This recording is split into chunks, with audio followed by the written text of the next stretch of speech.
Arya's POV. My mother-in-law was killed when my husband's assistant ran a red light and hit her.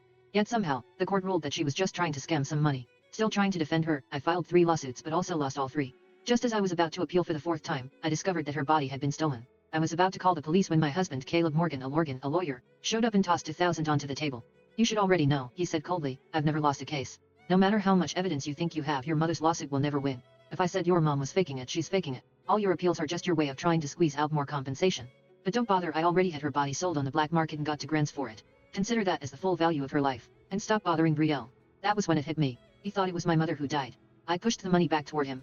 I don't have the right to take this. He frowned, his voice suddenly sharp. What, 2 grand's not enough for you, Arya? Get this straight. Her mother was unemployed. For someone like her, earning 2 grands with her life is already a miracle. Don't get greedy. I shook my head. You misunderstand.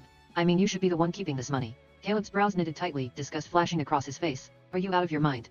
This is the money made from selling your own mother's corpse. What does that have to do with me? Do you really think I'd take that kind of dirty money? Caleb grew up with only his mother. His father died early, and it was his mom who worked multiple jobs to raise him and pay for his law school dream, ruining her health in the process. Witnessing all that, he devoted his life to his mom. I used to wonder why, after his mother's death, he never once went home. Why he devoted himself completely to defending Brielle Carter, the assistant who killed her. Now I knew. He thought it was my mother who died, not his. I looked him straight in the eye and said calmly, Caleb, I suggest you return that money and buy mom's body back. Otherwise you'll regret it. But it seemed he didn't get what I had said as he scoffed. Do you even know what the black market is like? Once something's sold there, you think you can just buy it back. Your mother's body has probably been chopped into pieces by now. There's no getting her back. So, just take the money and stop causing trouble. She wasn't my biological mother, but she was still a human being. She'd been killed without reason, branded as scammer, and now her body had been sold off by her own son. The thought of her fate made my chest ache. Caleb, I said quietly, since you know exactly how bodies are treated on the black market, how could you still do that to mom? He gave a mocking smile. Why would it? She's your mom, not mine. And besides, the dead don't feel pain. Selling her body for cash at least gave her some worth. She should have watched where she was going. Getting killed was bad enough, but she also traumatized Brielle for days. I stared at him speechless. For a moment I couldn't even imagine how he'd react if he found out that the woman sold to the black market was actually his own mother. When I didn't reply, he added casually, honestly, I always thought your mom looked like the short-lived type.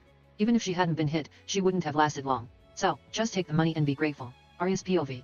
Take the money now, and tomorrow buy something nice to apologize to Brielle at the office. End of conversation, Caleb flatly said. After that he dropped the money on the table and walked away without looking back. As I watched him leave, I suddenly realized something. The man who once fought for justice, the man I admired for his integrity, had completely rotted from the inside out. And this marriage had also reached its end. The next day I drafted the divorce papers and went to his law firm. The moment I stepped into his office I froze. There he was, the same man who couldn't stand a speck of dust, kneeling on one knee, gently massaging Brielle's foot. His eyes were filled with a tenderness I'd never seen before. When Brielle noticed me, she immediately put on her innocent act. Arya, don't get the wrong idea, she stammered, pulling her foot back. I twisted my ankle and Caleb was just helping me. That's all. She then tugged at his sleeve, pretending to panic. Caleb, say something. I don't want to lose my job.